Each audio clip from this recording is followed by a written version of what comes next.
A beautiful day here at Memorial Stadium, high school football championships. Hello, I'm Sam McEwen with Tom-Shatel. Tom-Shatel's press pass. This will be the last one we have before Nebraska introduces a new football coach, I think. And that's probably going to be within the next week to 10 days. As for right now, Nebraska's preparing for Iowa, last game of the season. I thought Mickey Joseph said some really interesting things today about, what he learned about the job and what he's going to do on Saturday after the Iowa game. Yeah, he didn't exactly say he was going to be at a press conference, did he? He said he's going to be on his couch, which he probably will be. But I don't know, Sam. I really have just been more and more impressed with Mickey, the way he's handled the whole situation. Look, he's not going to get the job, but I do think that in the last year since he got here, he has proven enough through his relationships, the way he's conducted himself, the way he's handled this team. I think he should be on the next staff. I really do. I think it should be a requirement. You can't force anybody to hire a coach, but I think it should be really suggested and really strongly recommended by Trev, because I think, look at the kids' offers to the Westside kicker last night. I think they should go after the Gretna quarterback hard after they hire another coach. But the bottom line is he's a valuable asset. I see a head coach there down the road. I think you could groom him, keep him on the staff here, bring in a head coach who's actually done this, at the Power 5 level, and then have Mickey learn from him, and possibly one day you hand off to him. I think Mickey said some really good stuff today. Just about what he's learned on the job. He meant a very thoughtful answer about the Big Ten. You have to adjust to the league that you're in and try to prepare for it. Also, just what it takes to do some of the tough stuff that you got to do.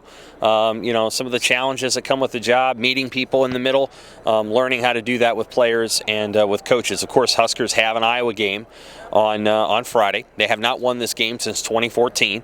It's the worst Iowa offense I've ever seen, so I don't think it's going to be a runaway. But at the same time, Iowa presents challenges that Nebraska has not been able to figure out in the last 7 years. No, and that challenge is usually they're more physical and they don't make mistakes, and they wait for Nebraska to do it. Right.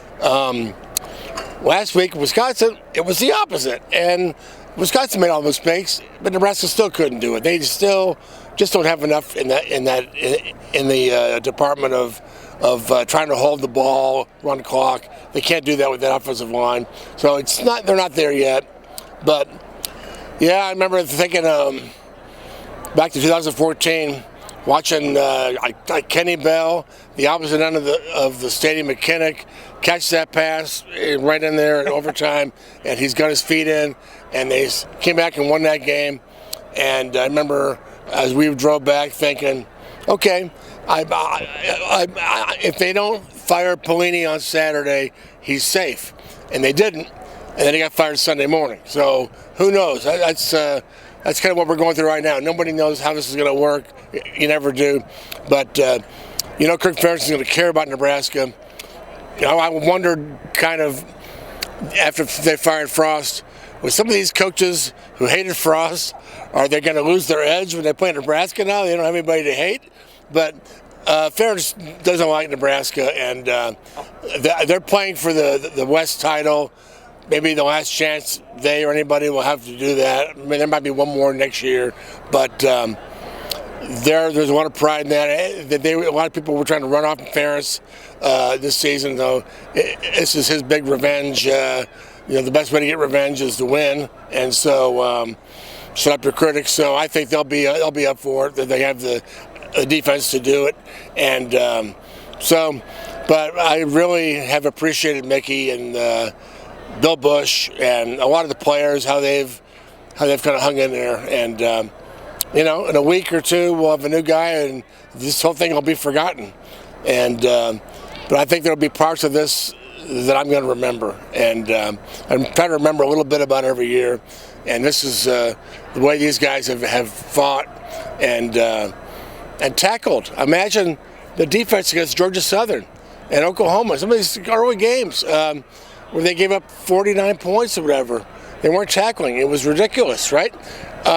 Look how far they've come tackling, and these guys who didn't tackle for the last 4 years in practice. So it's, there's been something going on here this year.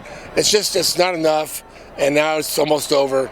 But I will remember parts of this.